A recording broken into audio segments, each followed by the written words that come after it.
Welcome sa Panlasang Pinoy. Magluluto tayo ng shepherd's pie. Ito yung mga ingredients na gagamitin natin.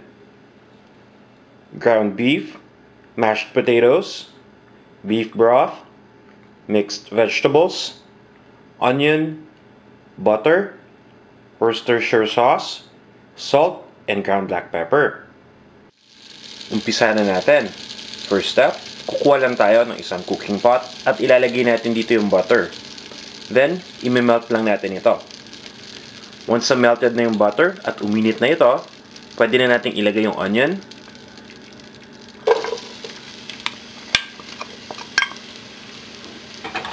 Lulutuin lang natin tong onion hanggang sa lumambot ito. Next, ilalagay na natin yung ground beef.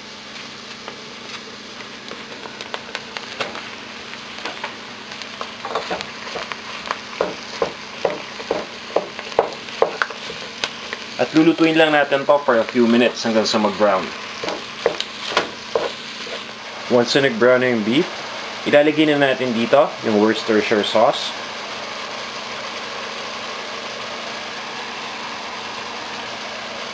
Yung salt and ground black pepper.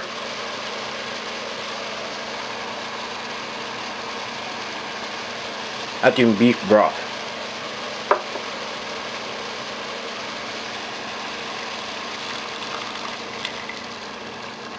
Next, hahaluin lang natin itong mabuti.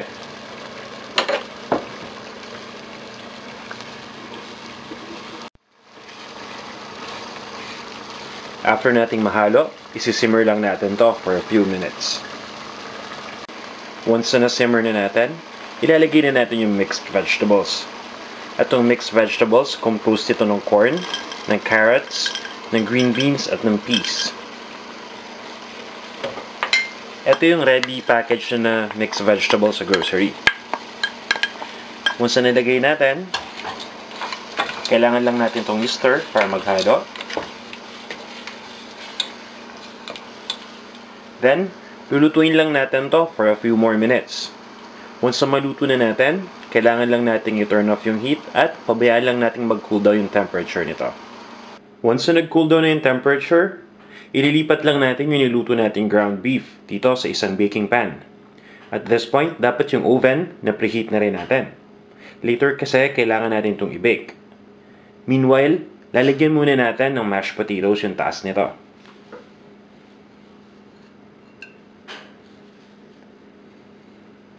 Lalagay lang natin dito yung mashed potatoes. Then, i-distribute natin ito later on. After nating ma-distribute at ma-flatten yung mashed potatoes dito sa taas ng ating ground beef na naluto, pwede na natin itong i-bake. Ilalagay na natin ito ngayon sa oven. After baking, pwede na natin itong i-serve.